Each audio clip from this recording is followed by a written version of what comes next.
ईश्वर प्राप्ति का मार्ग कुछ निराला है। स्वामी विवेकानंद गए थे मनोवांछित चीज देने वाले किसी ऐसे उपासक के पास, तो उन्होंने अखबारों में सुना था कि अमेरिका में उनका नाम शिकागो में धर्म सभा को संबोधित करके आए होगा, तो बड़ा नाम था। तो स्वामी विवेकानंद गए तो बोला अच्छा तुम आए कैसे क्या है? बोले आप तो चमत्कार करते, जो भी मांगो देते, तो हम कुछ मांगेंगे तो हाँ के मांग लो। तो किताब में लिखा है तो मैंने जो जो मन में आया सीजनली बिना सीजन के फल मांगे, तो जहां यहाँ सीजन नहीं है वहां दूसरी जगह सीजन है, यहाँ कहीं पड़ा है, वो सब उस साधु ने यही आकाश में हाथ घुमा के मेरे को दे दी। और मैं लेके रखता गया, एक बड़ा हॉल था, हॉल का एक कोना एक ढेर बन गया। लेकिन भाइयों आध्यात्मिक जगत के आगे इसकी कोई कीमत नहीं। तो ये व्यवहारिक जगत में है, जैसे स्वप्न में आपका मन जैसा जैसा चाहता है बनाता है तो मिल जाता है ना, हरिद्वार जाए ये जाए वो जाए तो कितना फटाफट हो जाता है। वो प्रतिभाषिक सत्ता है और इसमें कुछ व्यवहारिक सत्ता में ही करना होता है। लेकिन ये दोनों स्वप्न की नाई पसार हो जाएगा। इन दोनों को देखने वाली जो सत्ता है और करने की योग्यता देने वाली जो सत्ता है और कभी हमारा साथ नहीं छोड़ने वाली जो सत्ता है और जो ज्ञान स्वरूप है, प्रेम स्वरूप है, सुख स्वरूप है, आनंद स्वरूप है, सबका सुहृद है, उस सत्ता को बोलते हैं परमात्मा सत्ता, जो आत्म सत्ता के रूप में अभी हमारे साथ है। उसी की सत्ता से हमारे भोजन में से काले बाल सफेद बाल बनते, उसी परमेश्वर सत्ता से हमारी आंखें देखती है, कान सुनते, जीभ चखती है, मन सोचता है, बुद्धि निर्णय करती और बदलती है। फिर भी जो नहीं बदलता वो मेरा परमेश्वर आत्मदेव है। मैं उसी में शांत हो रहा हूं, मैं उसी देव को पाना चाहता हूं, उसी को प्रीति करता हूं। जो जे कर मिले तो राम मिले, अगर मिले तो वही परमात्मा मिले जो रोम रोम में बसा है। जेकर मिले तराम मिले, बो सब मिलो तो छा थो, और सब मिला तो क्या हुआ। दुनिया में दिल जो मतलब पूरो थियो तो छा थो, दुनिया में दिल का मतलब पूरा भी हो गया तो क्या हो गया।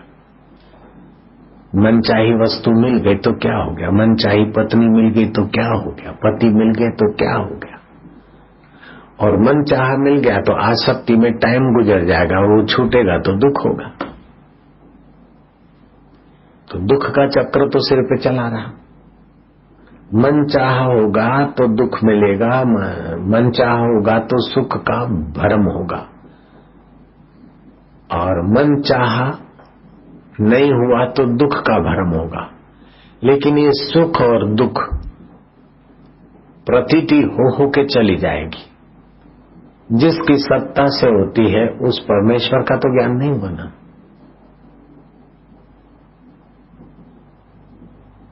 ईश्वरो सर्वभूतानां हृदय से अर्जुन तिष्ठति। वह ईश्वर सबके हृदय में, सबका अपना आत्मा होकर बैठा। भ्राम्यन्ति सर्वभूतानि यंत्र रूढ़ानि मायया। आप राजधानी में बैठे तो उसी की स्पीड से आप जा रहे, लोकल में बैठे तो उसी की स्पीड से जाते, साइकिल में बैठे तो उसी ढंग से जा रहे, जहाज में बैठे जिस दिशा के तो उधर जा रहे। ऐसे आप मन के साथ बैठे, बुद्धि के साथ बैठे, चिंता के साथ बैठे, तामस के साथ बैठे, रजस के साथ बैठे, ऐसे ऐसे आप भागे जा रहे हैं। अपने परमेश्वर के साथ बैठे वो भाग्यशाली है, धनभागी। मन के साथ तो अपन बैठे रहते हैं, बुद्धि के साथ भी बैठते हैं, बॉडी के साथ बैठते हैं। तो मैं लेडीज हूँ, मेरा नाम माया कड़वाणी है, मैं विधायक हूँ, मैं बॉडी के साथ बैठे बैठे, मैं नानक राम की बेटी तो शरीर के साथ बैठी, मैं बापू की बेटी हूँ तो भावना के साथ बैठी, मैं हैप्पी हूँ तो सुख की कल्पना के साथ बैठी, मैं बहुत दुखी हूं तो दुख की कल्पना के साथ बैठे, ईश्वर के साथ नहीं बैठे। अगर ईश्वर के साथ बैठते बैठे तो न सुख सच्चा है न दुख सच्चा है, न बाप का शरीर सच्चा है, न बेटी का शरीर सच्चा है, न पति का शरीर सच्चा है।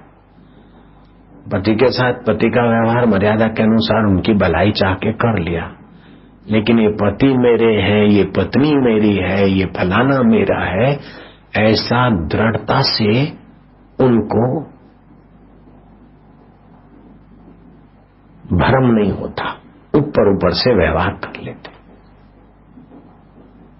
जिन्होंने दृढ़ता से अपने आत्मा परमात्मा को जान लिया, उनका व्यवहार भी निर्दोष होता है और सभी के प्रति समभावता और विषम व्यवहार करते हुए भी अंदर में सभी की भलाई और समता।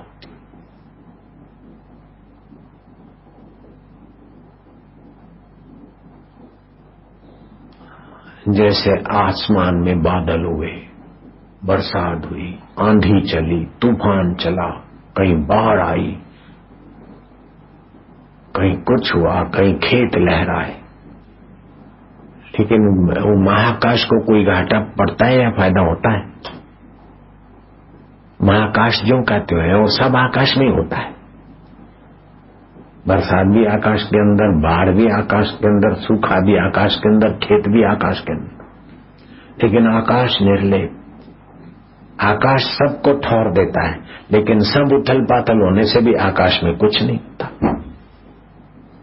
आकाश में भी अधिक सूक्ष्म वो परमात्मा सत्ता है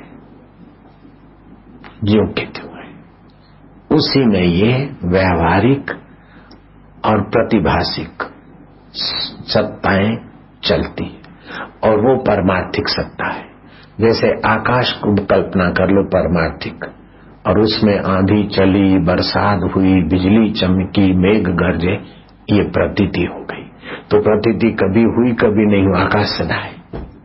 कभी दुख आया कभी सुख आया, लेकिन चिदाकाश में आके चला गया। तो तीन प्रकार के आकाश होते हैं। एक ही जो दिखता है उसको भूताकाश बोलते हैं, अपने चित्त में महसूस होता है वो चित्ताकाश, और चित्त की महसूसी को भी जो जानता है वो परमात्मा चिदाकाश रूप है। चित्त में अच्छा फीलिंग हुआ उसको भी जान रहे हो और बुरा फीलिंग हो रहा उसको भी जानते हो, तो जानने वाला उससे भी अलग हो गया ना। तो पंचदशीकार ने बहुत सुंदर ढंग से लिखा है। मेरे को गुरु जी की कृपा हुई तो पंचदशी का ग्रंथ के द्वारा ही हुई। 7वां प्रकरण पढ़ने को गुरु जी ने किसी को दिया और सुना, बस पक्का फल था, जरा सा झोंका लगा। वैसे कहावत है कि पक्का फल है और कौवे का बैठना फल गिरना, लेकिन मैं ये कहावत यहाँ नहीं बोलूंगा क्योंकि मेरे गुरु जी की हाजिरी थी। कौवे का बैठना बहुत तुच्छ होता है, पक्का फल था और हवा का झोंका लगा। ऐसे मेरे लिए मेरे मन में ईश्वर के लिए तड़प थी और साधन, और गुरु जी की कृपा का झोंका लगा। बात समझ में आ गई। पंचदशीकार ने लिखा, माया मेघो जगन नीरम, माया रूपी मेघ और जगत रूपी बरसात कितनी भी बरसे, महाकाश को क्या हानि और लाभ भी क्या। गमे એટલો વરસાદ થાય, આકાશ મહાકાશને શું, ગમે એટલા વાદળ થાય, बादल हो, आकाश को क्या। ऐसे जैसा भी जगत की प्रकृति होती है, ज्ञानी को कुछ। इसी को नानक जी ने कहा सिख धर्म के प्रथम गुरु, ब्रह्म ज्ञानी सदा निर्लेपा, जैसे जल में कमल अलेपा। ब्रह्म ज्ञानी का भोजन ज्ञान, वो ज्ञान स्वरूप में रहता। प्रतिभाषिक सत्ता, व्यवहारिक सत्ता दोनों जिससे दिखती है उसी परमेश्वर में टिका है। ब्रह्मज्ञानी सदा निर्लेपा, जैसे जल में कमल अलेपा।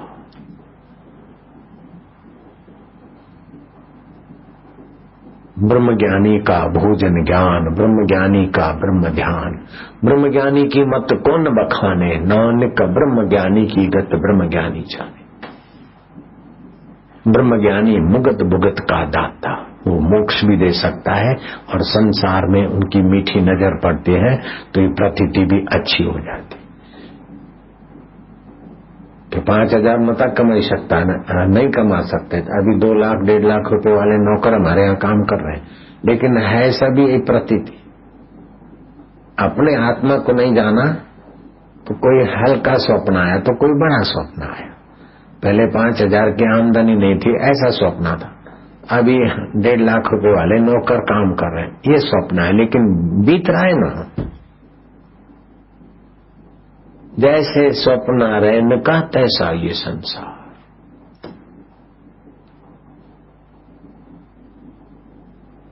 बबली वसी से माया ना राजकारण में ना माया को स्वप्न हो गया ना। बबली हुई ना डेरी कंदो ना नानक रामी कंदो। आप नानक राम बूढ़े हो गए और ये एमएलए हो गए, स्वप्न बदल गया, लेकिन उसको देखने वाला वही का वही है ना। हम बबली थे, हम बड़े थे, हम बूढ़े हो गए, तो बूढ़ा शरीर हो गया, बबलू शरीर था। उस दोनों को जो जान रहा है वो ज्ञान स्वरूप मेरा परमात्मा आत्मा होकर बैठा है। कब मैं उसको जानूंगा? तो उसको जानने का प्रयत्न करोगे तो वो जानने में नहीं आएगा, प्रयत्न करने वाला उसमें घुल मिल जाएगा। जैसे लहर समुद्र को खोजने जाए तो समुद्र का माप नहीं ले सकती, लेकिन समुद्र में शांत हो जाए तो लहर समुद्र ही है। खोजत खोजत कबीरो गयो हेराई, लवण की पुतली गई ठा लेने दरिया का, समुद्र का, और समुद्र रूप हो गई। ऐसे हमारी बुद्धि जब साधन भजन सत्संग करके ईश्वर के लिए सत्संग सुनते सुनते उसी विचार में, तो तस्य प्रज्ञा प्रतिष्ठिता। श्री कृष्ण से अर्जुन ने पूछा कि वो ज्ञानी, वो पूर्ण पुरुष का क्या लक्षण होता है, जिसने संसार में आकर पाने योग्य पा लिया, करने योग्य कर लिया। बाहर से कोई प्रसिद्धि है नहीं है उसका कोई माना नहीं, लेकिन ऊंचाई को पा लिया। भगवान कृष्ण राम के दर्शन के बाद भी जो काम करने का बाकी है, ऐसा स्थिति प्रज्ञा, बहुत ऊंची स्थिति होती है उस महापुरुष की। उसके विषय में अर्जुन ने पूछा, स्थिति प्रज्ञ से का भाषा, जो स्थिति प्रज्ञा है उसकी क्या भाषा है? समाधिस्तस्य केशवा, जो अपने आप में समाहित हुआ, वो कैसा होता? श्री कृष्ण ने कहा, प्रज्ञाति यदा कामान सर्वान पार्थ मनोगतान आत्मैव आत्मन तुष्ट स्थिति प्रज्ञस्ततोचते। जब उसको सुख लेने की, भोगने की, करने की कामनाएं शांत हो जाती और अपने आत्मा में प्रतिभाषिक सत्ता, व्यवहारिक सत्ता, ये दोनों जिससे दिख दिख के मिट जाती है, उसी में जिसकी बुद्धि टिक गई,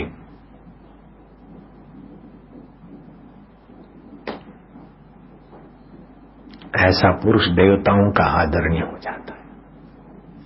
यक्ष गंधर्व किन्नर ऐसे ब्रह्मज्ञानी के दर्शन करके अपना भाग्य बना लेते, और आम मनुष्य भी ऐसे संत के दर्शन करके अपनी किस्मत के रंग बदल देते। ऐसी ऊंची चीज है, उस चीज को पाना बहुत ऊंचा है। उसके आगे ये आईने के आगे खड़ा रहकर ये ले आओ वो ले आओ, वो बहुत छोटी चीज है।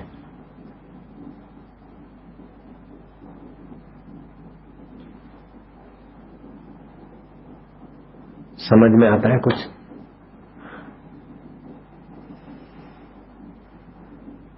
तो जे कर मिले तो राम मिले, अगर मिले तो प्रभु तुम मिलो, तुम्हारी प्रीति हो जाए।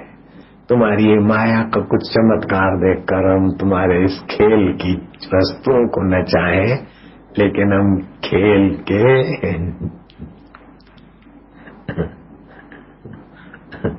आप खिलाड़ी भी नहीं है और आप खेल भी नहीं है, आप जो है आप ही जाने महाराज। खिलाड़ी तो दर्शकों का गुलाम होता है, दर्शक ताली बजाए टिकट खरीदे,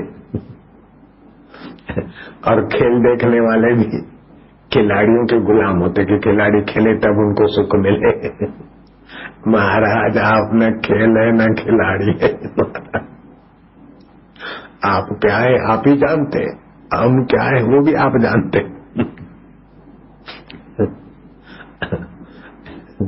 सगल समगरी तुम्हारी सूत्रधारी, सारी तुम सारा विश्व के गहराई में आप ही सब लीला करवा। तुम ते होए सो आज्ञाकारी, तुम्हारे से जो होता है तुम्हारे संकल्प और हुक्म से वही सब होता है। तुम्हारी गत नित्य तुम ही जानो, तुम्हारी गति मति तुम ही जानो। नानक दास सदा नानक सदा कुर्बानी। महाराज हम तो कुर्बान है तुम्हारे पर। और लहर कुर्बान हो जाए समुद्र पर तो सौभाग्य है, बुद्धि कुर्बान हो जाए बुद्धि दाता पर तो इससे बड़ा और सौभाग्य क्या हो सकता है। वकीलों को ईश्वर नहीं मिल सकता, क्योंकि ईश्वर बुद्धि का विषय नहीं। अगर ईश्वर बुद्धि का विषय होता तो वकीलों के काले कोट की जेब में ही होता ईश्वर। अमीरों को भी ईश्वर नहीं मिल सकता। अगर अमीरी का ईश्वर विषय होता तो अमीरों की तिजोरी में होता ईश्वर बंद। सुंदरियों को भी ईश्वर नहीं मिल सकता है, नहीं तो सुंदरियों के पर्स का शिकार हो जाता मेरा प्रभु। पहलवानों को भी ईश्वर नहीं मिल सकता, नहीं तो पहलवानों की बगल में होता, उठ बैठ कराते। और सभी को मिल सकता है। पहलवान पहलवानी का गर्व छोड़े, वकील बुद्धि का गर्व छोड़े, अमीर अमीरी का गर्व छोड़े, गरीब गरीबी की दीनता छोड़े। बस प्रभु तेरे है। हम गरीब है नहीं, हम अमीर है ना, हम वकील है नहीं, हम साधु महाराज है बापू जी ना महाराज। ये गलती हम नहीं करते। हम बड़ी साधना की थे, अरे रात को ऐसा करते ऐसा करते। एक बार तो बैठे इसमें ध्यान लगा कि लोग हमको चोर डाकू समझ के आ गए, 150-200 आदमी हथियार लेकर। हम खड़े होकर यूं देखे तो इधर हो गए उधर हो गए। हंसी मैंने साधना की, महाराज कुछ भी नहीं है, ये तेरी प्राप्ति के आगे दो कोड़ी का भी नहीं है। तो तू जिसको वरण करता है महाराज, तू जिसको चाहता है ना, उसी के हृदय में प्रकट होता है महाराज। अब हम तो तुझे चाहे इतनी हमारे में अक्ल नहीं है, थोड़ी बहुत करते, बाकी तू हमारा हाथ पकड़ ले महाराज। तेरी शरण है बस। धन की शरण होकर लोभी बच जाते, बुद्धि की शरण होकर बुद्धिमान हो जाते। बुद्धिजीवी, बुद्धि बेच बेच के जी रहे बेचारे। कपट की शरण लेकर तो प्रेत योनियों को प्राप्त होते। भोगों की शरण तो भोगी बनकर खोखले हो जाते। लेकिन महाराज जो तुम्हारी शरण आता है वो तुम मैं हो जाता है। महाराज मुझे अपनी शरण ले ले प्रभु, तो मुझे अपनी शरण में रख। गुरुदेव दया कर दो मुझ पर, मुझे अपनी शरण में रहने दो। तो देखो गुरु कहाँ बैठे, गुरु जाति में बैठे, गुरु धर्म में बैठे, संप्रदाय में बैठे नहीं। गुरु बैठे प्रतिभाषिक सत्ता, व्यवहारिक सत्ता बन बनकर मिट जाती, फिर भी जो अमिट है गुरुदेव वहां बैठे तो वो गुरु ब्रह्म हो। इतना आसान है। प्रतिभाषिक सत्ता, व्यवहारिक सत्ता में तो तप कर करके उलझ जाओ महाराज। तन सुखाए पिंजर कियो, धरे रैन दिन ध्यान, तुलसी मिटे न वासना, बिना विचारे ज्ञान। ये ज्ञान का विचार करना पड़ेगा। कितना बड़ा तपस्वी हो जा, कितना बड़ा जोगी हो जा, कितना छाया साध ले, कितना प्रेत साध ले, कितना ही अपने मनोबल से वस्तु बना के दे दे, लेकिन फिर भी है व्यवहारिक सत्ता। द्वार तुम्हारे जो भी आया, पार हुआ सो एक ही पल में। इस दर पे हम भी आए, इस दर पे गुजारा करने दो। मुझे ज्ञान के सागर से स्वामी अब निर्मल गागर भरने दो। सिर पे छाया घोर अंधेरा, ये करूं तो सुखी हो जाऊं, ये करूं तो सुखी हो जाऊं, ऐसा करूं तो सुखी हो जाऊं। ये अज्ञान का अंधेरा छाया है महाराज। करते करते तो मरे ही गए, मारे जा रहे हैं सारे, ठक ठक के मुर्दा बन के जा रहे हैं। संसार को चाहते हैं तो संसार आपको नीचो के बुढ़िया बुढ़ी बनाकर किनारे फेंक देगा, और ईश्वर को चाहोगे तो देर सवेर वो प्यारा तुम्हारा हाथ पकड़ के, उंगली पकड़ के, हाथ पकड़ के अपने रूप का अनुभव करा देगा, अपने मय बना देगा। आप इस संसार को चाहोगे तो देर सवेर संसार आपका उपयोग करके निचोकर नींबू कैसे फेंका जाता है, ऐसे संसार आपको एक कोने में फेंक देगा बुढ़ापे में। बिल्कुल पक्की बात। आप ईश्वर को चाहोगे तो जैसे करुणामयी माँ बच्चे को पुष्ट कर देती, बच्चिया को पुष्ट कर देती है, और करुणामयी माँ बच्चिया को माँ बना देती है, ऐसे ही करुणामयी माता पिता स्वरूप परमार्थिक सत्ता आपको परमार्थिक मय बना देगी, ब्रह्ममय बना देगी। ईश्वर को चाहोगे तो ईश्वर आपको ईश्वरमय बना देगा, ब्रह्ममय बना देगा, और संसार को आप चाहोगे तो संसार आपको निचोकर फेंक देगा। बिल्कुल पक्की बात है। दूसरी बात है कि संसार से अलग होते तब संसार का ज्ञान होता, और परमार्थिक सत्ता से ईश्वर से जब एक होते तो ईश्वर का ज्ञान होता। संसार से अलग होकर संसार का उपयोग किया जाता है, और ईश्वर से एक होकर ईश्वर का अनुभव किया जाता है, और प्रार्थना करते करते भी अनजाने में वो परमार्थिक सत्ता में 1 आध सेकंड 10 सेकंड पर तब वो प्रार्थना फलती। इसलिए पक्का इरादा करो कि हमें तो भाई व्यवहारिक प्रतीति, सपने की प्रतीति और ये व्यवहारिक प्रतीति बदल जाती, फिर भी जो नहीं बदलता वो तेरा ज्ञान है, तेरा प्रकाश है, तुझ में प्रीति हो। जब दुख आवे, तपस्वी से योगी अधिक है, श्री कृष्ण का अनुभव है। श्री कृष्ण का अनुभव कोई एक व्यक्ति का अनुभव नहीं है। श्री कृष्ण का अनुभव मानो मात्र के मंगलमय अनुभव की बात। श्री कृष्ण कहते हैं तपस्वी भी हो अधिक हो योगी।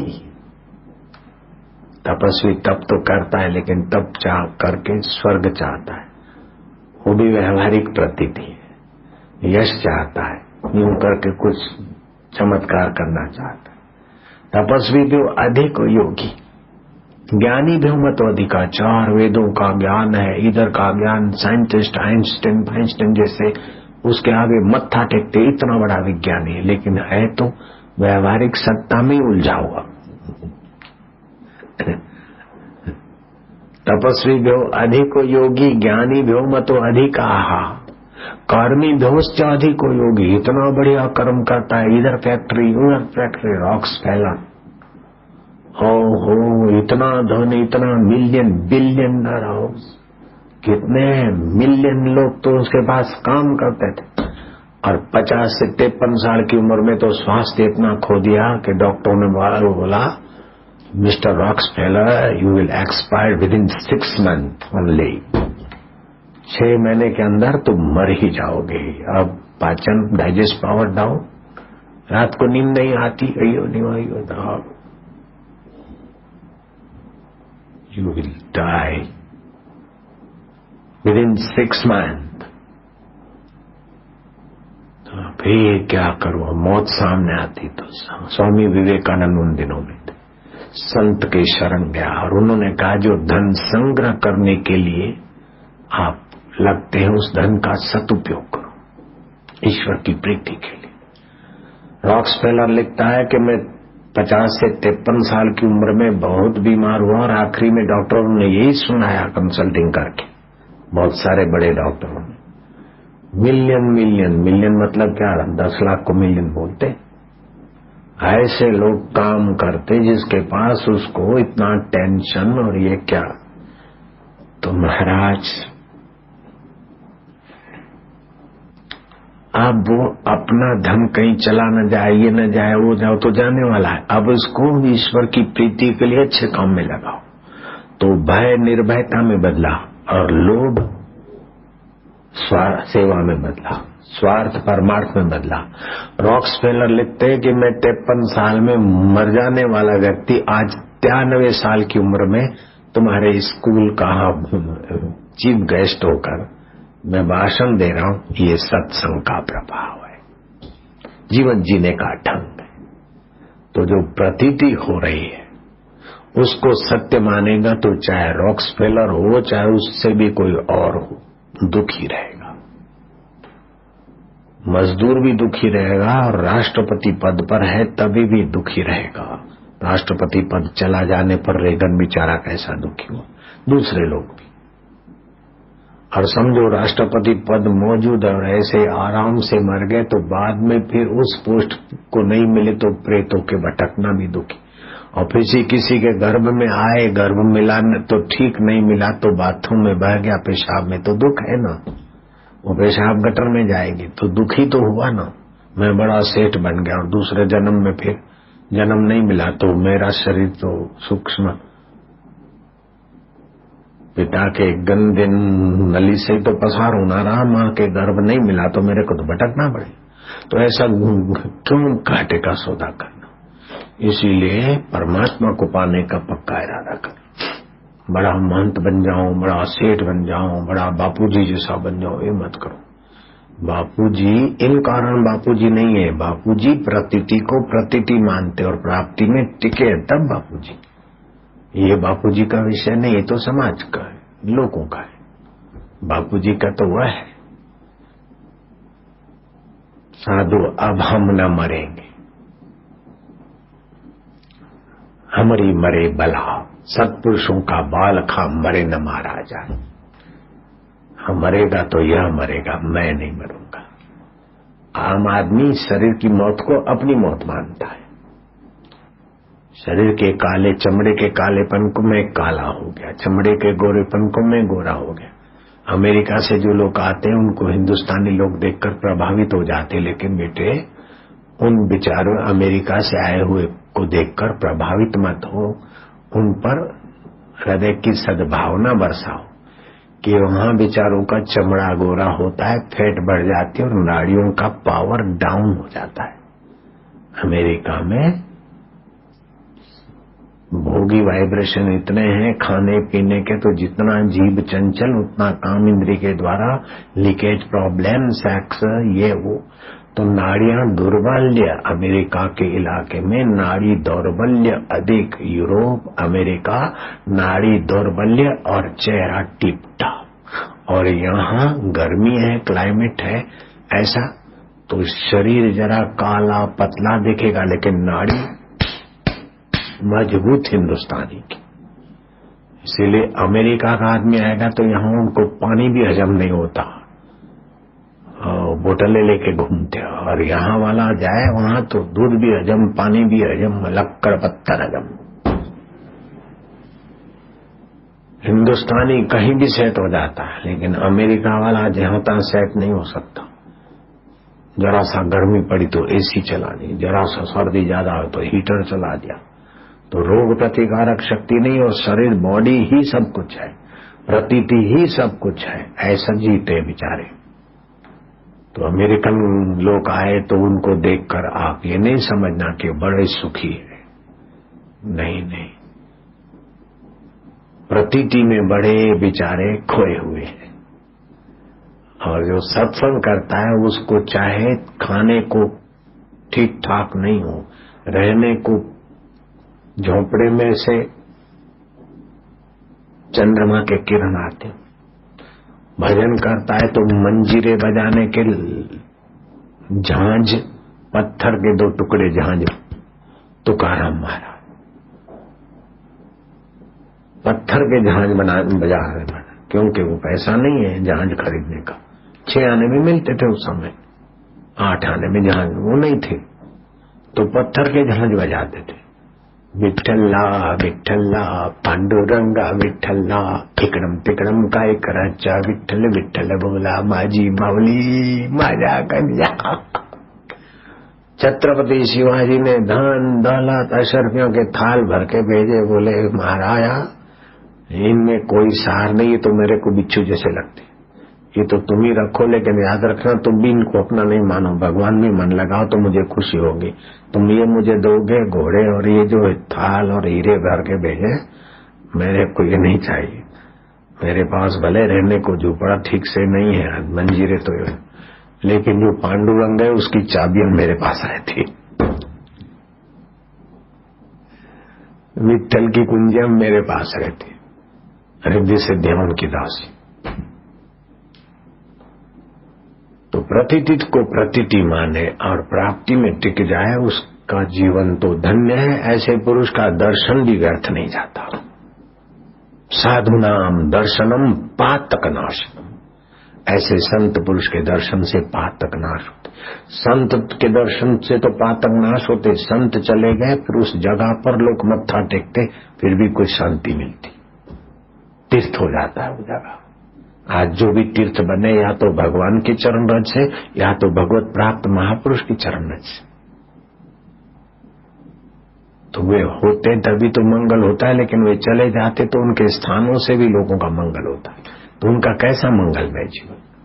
तो आप हम ये पक्का इरादा करें कि बस आखिर ऐसी चीज मिले कि जब छूटे नहीं, और अपने बल से प्रयत्न करो, लेकिन ईश्वर के बल को बुलाओ।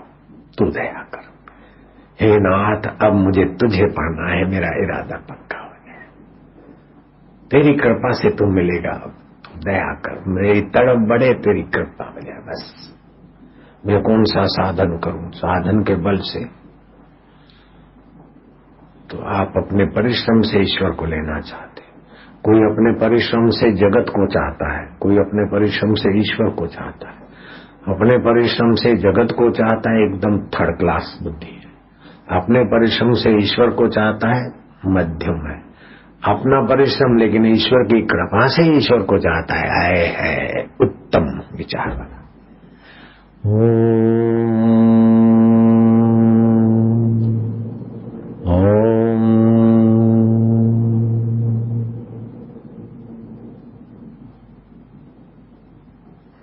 गुरुदेव दया कर दो मुझ पर, मुझे अपनी शरण में रहने दो।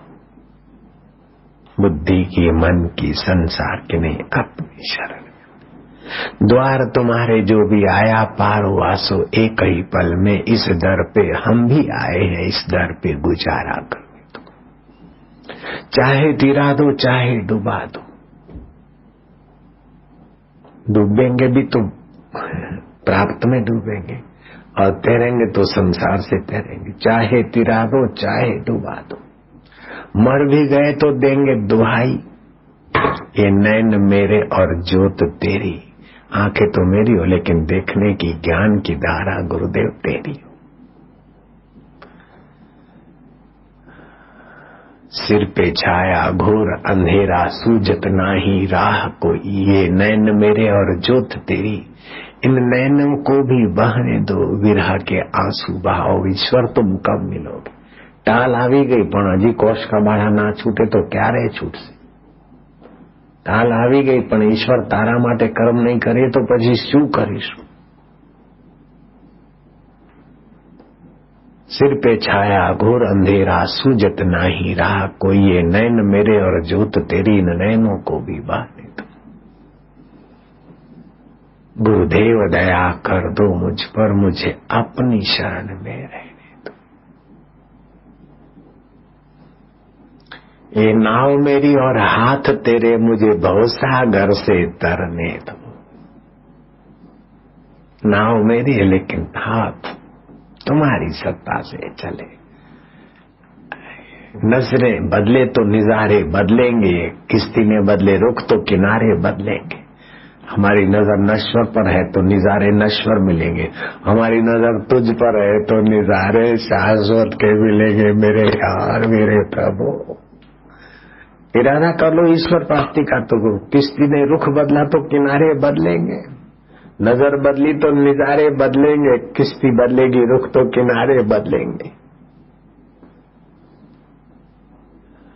ओ नारायण नारायण नारायण।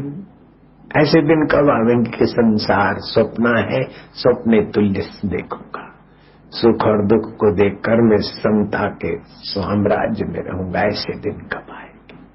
प्रतीति को प्रतिभाषिक और व्यवहारिक प्रतीति को प्रतीति मानकर, प्रतीति जिनके आगे आकर बदल जाती, फिर भी जो नहीं बदलता है उसमें मैं कब आराम पाऊंगा मेरे राम।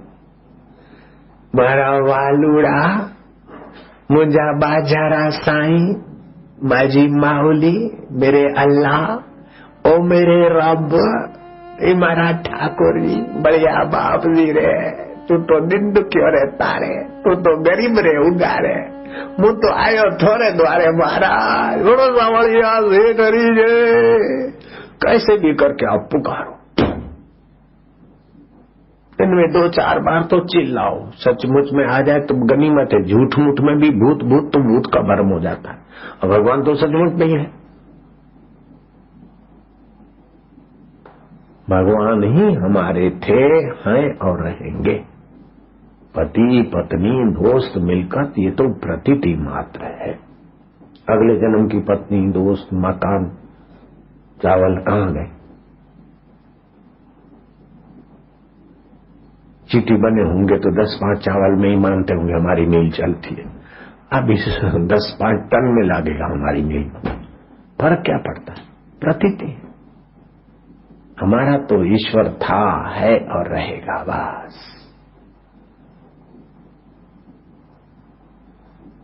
काहू दौलत प्राणियात राखे को सर्जनहार, ये करूं वो करूं, नहीं तो उसको पाने का इरादा कर दे, बाकी सब ठीक हो जाएगा। एक साधे सब सदे, सब साधे सब जाए। अब एक थोड़ी सी विनोदी बात, विनोद भी जरूरी। चेले ने कहा, गुरुजी हम यात्रा करने को जाए थे, तुम्हारी सेवा करते रहे दुनिया भर मां, आप कछु दई दो गुरुदेव, हमें मांगना ना पड़े। आप जैसे बड़े सिद्ध पुरुष के चेले बा, कैसे मांगे? ऐसा कुछ दई दो कछु, हमारा को जरा यात्रा में मिलता है। गुरु ने 1 का खींच दिया, बोले जा बेटा 1 रुपया रोज बिना मांगे मिलेगा। कोई 5 दे देगा 5 दिन का, कोई 2 दे देगा, समझो तू मांगेगा नहीं। मैंने के 30 रुपए का खर्चा बहुत हो गया हो जमाने। गया तो करीब करीब उसको महीने में 30 रुपए दक्षिणा मिल जाती और गुजारा।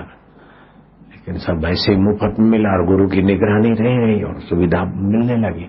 मन हो गया हरामी। गुरु की छाया के बिना मन हरामी होता है, हम कहते। दूसरे किसी संत के पास गया, बोले कैसे गुजारा होता? बोले हमारे फलाने गुरु जी। अरे वो तो बड़े सिद्ध पुरुष हैं भाई, वो तो ब्रह्मवेत्ता है। कैसे? हाँ ठीक हो ना ब्रह्मचारी? बोले हाँ ठीक तो है महाराज, गुरुजी ने तो 1 का कर दिया है, अब 30 रुपए की एवरेज आती है। आप भी कम नहीं है, हम तो आपको भी गुरुजी मानते, आप जरा कुछ कर दीजिए। बोले 1 का तो कर दिया ना तुम्हारे गुरुजी ने? बोले हाँ। बोले लाओ मिंडी हम दई देता है। अब महीना का 300 रुपया आई था, खाई था, दान पुण्य करी था, वाह वाही होई था, लेकिन शांति और भजन नियम टूट ही सका था, छोड़ ही सका था, नियम छूट गया और मन चढ़। घूमते घूमते जूनागढ़ गिरनार शिवरात्रि का मेला देखने गए। वो कोई साधु पुरुष रहते थे उस समय, अभी भी गुप्त साधु रहते कई। वह अच्छा तो कहाँ से आए? बोले हम वहां से आए इलाहाबाद की उस गुफा में हमारा गुरु जी रहते हैं इधर को है। अरे हम नाम सुने हैं कि कैसा? ठीक है। बोले गुरु जी ने तो 1 का कर दिया, दूसरे संत ने मिंडी लगा दी। महाराज आप भी कम नहीं है, दान पुण्य भी होता रहेगा, धर्म की सेवा भी होती रहेगी, आपका बच्चा हूं जरा। अच्छा बोले लाओ हम भी 1 मिंडी लगाई देता है। महाराज अब तो एवरेज 3000 की हो गई। अब जैसी प्रतीति बढ़ी ऐसी मन बुद्धि मोटी हो जाती है। आई एम समथिंग, मैं भी कुछ हूं। वीआईपी लोगों से ये बहुत बड़ी मुसीबत हो जाती है। जितना कुछ मान सम्मान बनता, आई एम समथिंग में बेचारे उलझ जाते।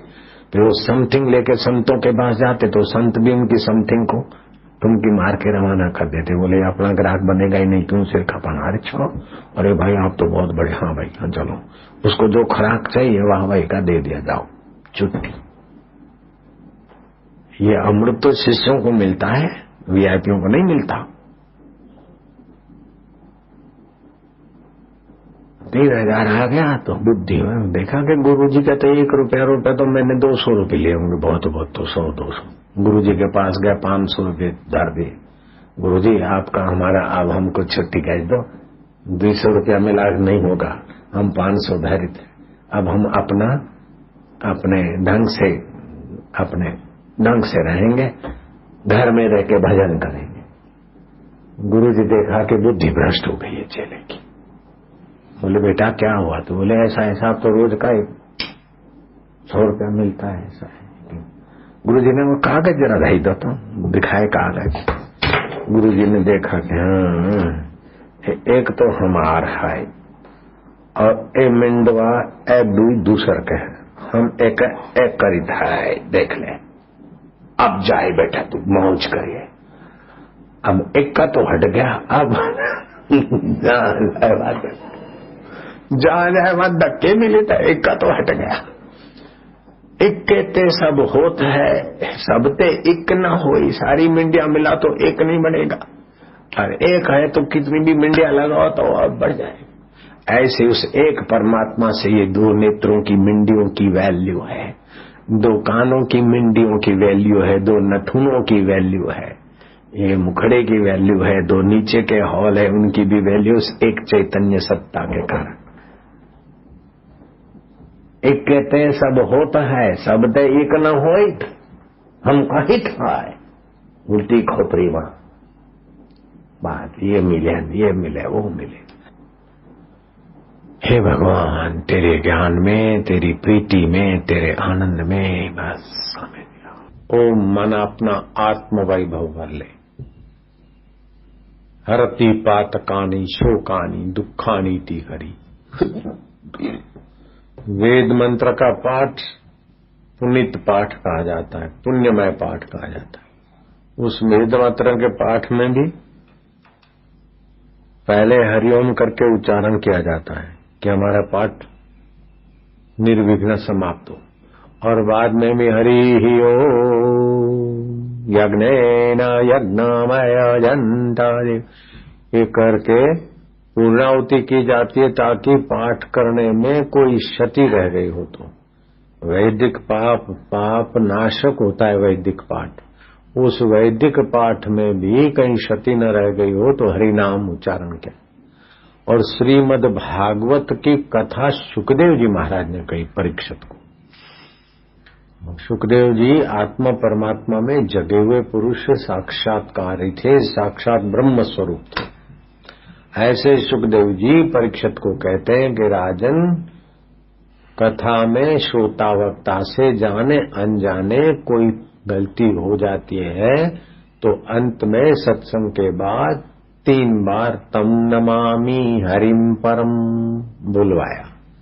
तो हरि शब्द का कितना महत्व है, कितनी महिमा है। तम नमामि हरिम परम, तम नमामि हरिम परम। सुखदेव जी ने परीक्षित से ये जप करवाया। तो अपने आश्रम का मुख्य मंत्र हरि ओम है, और मुख्य ग्रंथ योग वशिष्ठ महारामायण है, और अपने आश्रम का मुख्य उद्देश्य शरीर स्वस्थ, मन प्रसन्न और बुद्धि में बुद्धिदाता का प्रकाश है। तो जो भी छोरे आए हैं, जहां से आए हैं उसकी अपेक्षा तो बहुत आगे निकल गए, लेकिन हमारी नजर में अभी भी वे थोड़े पिछड़े हुए लगते, तो उनको फिर दंड नीति से भी, बाकी घर में थे या जहां से आए हैं उस जगह से, तो अपने आश्रम में आने के बाद बहुत बहुत उन्नति हुई। बोलो तो कहाँ तो राजा भोज और कहाँ गंगू तेली। तो गंगू तेली घांची, एक बैल भला और उसका तेल का पीलने का धंधा, और वो राज संभाले तो कितना होता होगा उसकी घड़ाई। ऐसे ही एक एक विभाग का अपना अपना मुखिया बनते हैं तो कितना बुद्धि का विकास होता है। एक लड़का अब भी मेरे को बोला कि अभी तो बापूजी यहाँ पर बड़ा बहुत अच्छा है। मैं क्या अच्छा है? बोले घर में पिताजी इधर उधर जाते तो हम लड़कियों को घर में लाके बातें करते थे, और दारू भी मेरे पिया हुआ है। अब वो लड़का आपके सामने रखूं तो आप विश्वास नहीं करेंगे कि उसका पूर्व जीवन ऐसा और अभी यहाँ बहुत ऊंची स्थिति हो रही है। तो बच्चे माँ बाप के आगे जो बात नहीं बोलते वो मेरे आगे बोल देते। कि हम तो ऐसे थे बापू जी। तो यहाँ पर उसकी वो सेवा में है और सेवा करते साधन भजन करते इतना निखालसता हुई कि आज बता दिया कि हम तो घर में ऐसे थे। उसके बाप को भी पता नहीं, उसकी माँ को भी पता नहीं, उसके भाई को भी पता नहीं, आश्रम वालों को भी पता नहीं। मेरे को आज ही उसने बताया। मैं उसका नाम क्यों लूं? उसने मेरे पर विश्वास रख के अपना दिल खोल के बता दिया। तो मैं कहा ठीक है, माफ हो गया। पहले से बोले, पहले से तो मेरे को बहुत अच्छा है, अभी बहुत उन्नति है। तो जब माँ बाप इधर उधर जाए तो घर में लड़कियों को बुला सकता है, दारू पी सकता है, वो लड़का आगे चलकर क्या हो सकता था, है? लेकिन अब यहाँ आश्रम में रहता और इतना सज्जन बन गया कि हमारा विश्वास पात्र हो रहा है। तो अपने आश्रम का उद्देश्य है शरीर स्वस्थ, मन प्रसन्न और बुद्धि में बुद्धिदाता प्रकाश, और व्यवहार में कर्म को कर्म योग बना दे। योग कर्म सुकौशलम। अब शादी करना है, शादी जिन्होंने कर लिए है उन्होंने क्या क्या झक मार लिए।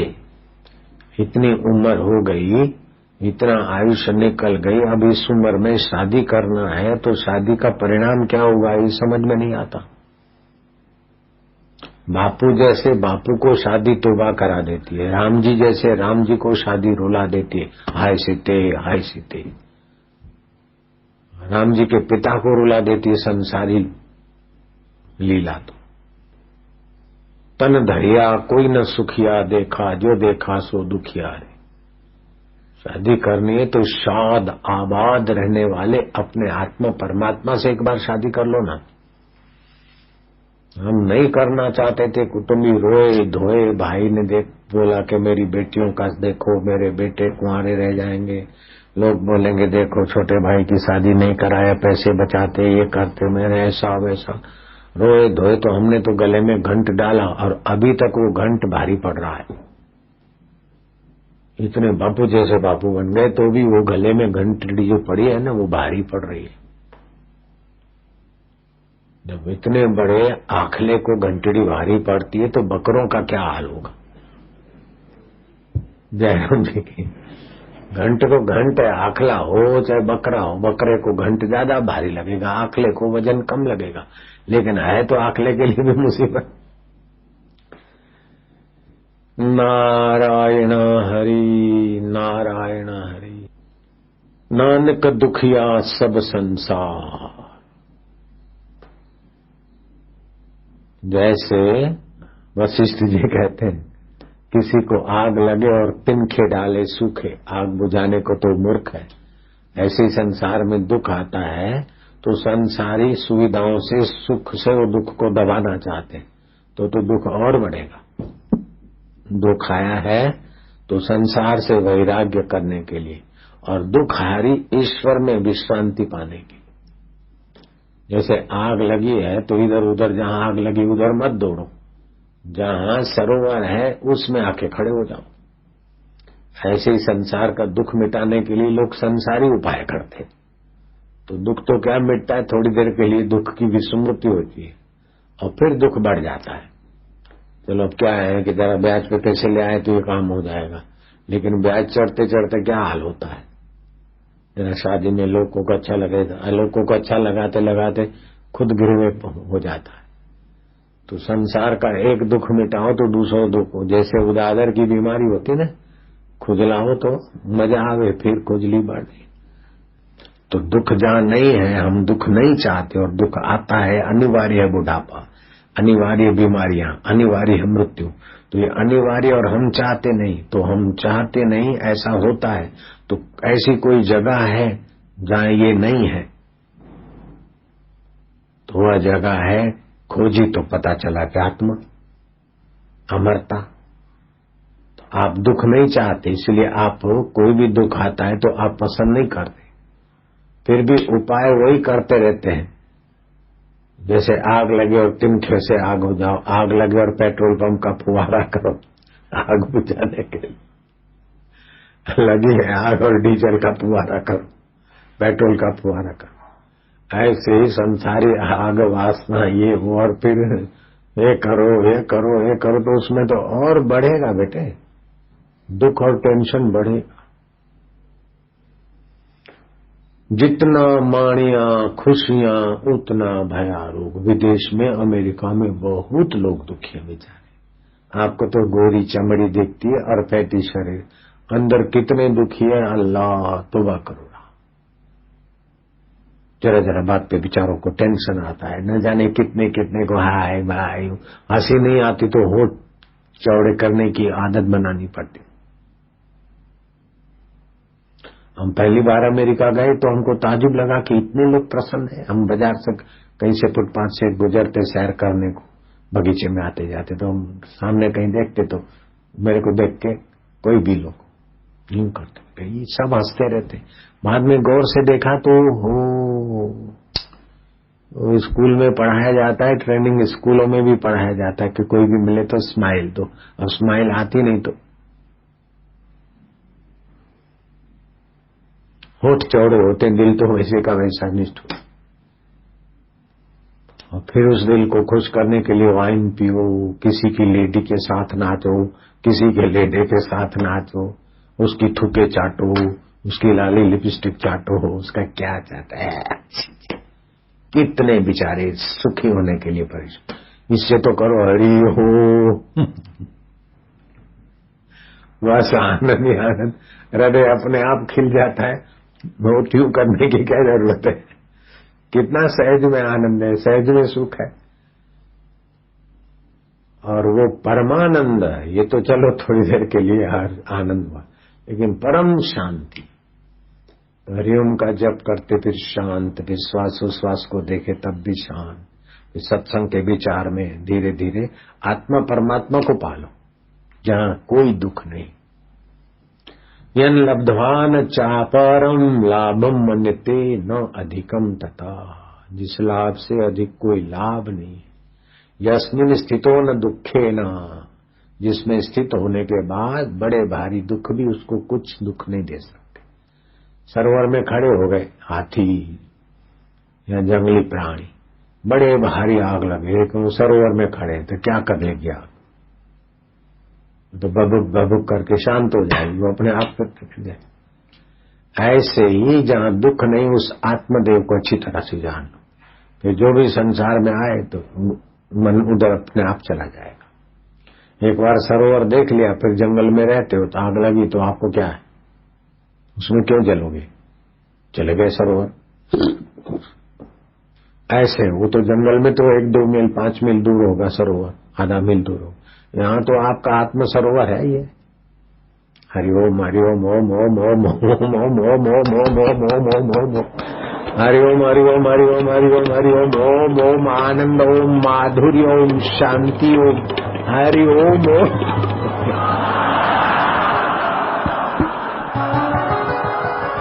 Worry less, tension less. ये तो थोड़ी देर का प्रयोग है, लेकिन फिर ये करना नहीं पड़ता। विचार से ही दुखाकार वृत्ति हट जाती है।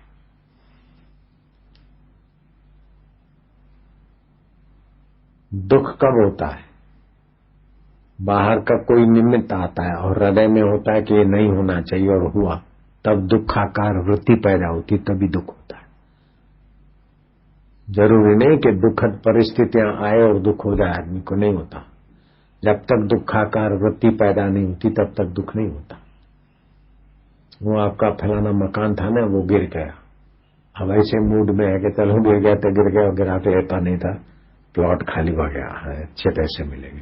तो मकान गिरने के समाचार होने पर भी दुख नहीं हुआ, हमारा ये हो गया।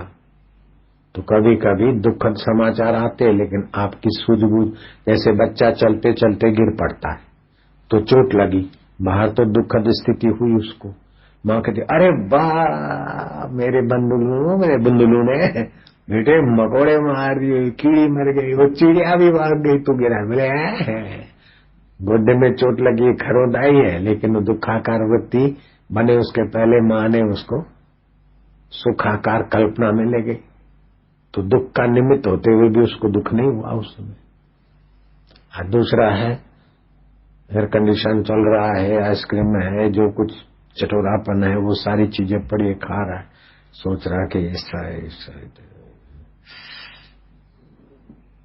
पत्नी चली गई क्या, अथवा पति चले गए, अथवा फलाना हो गया, फलानी सासू ने ऐसा खाई, वो याद करके भी अंदर में जलता भूनता रहेगा, दुखाकार वृत्ति पैदा हो गई।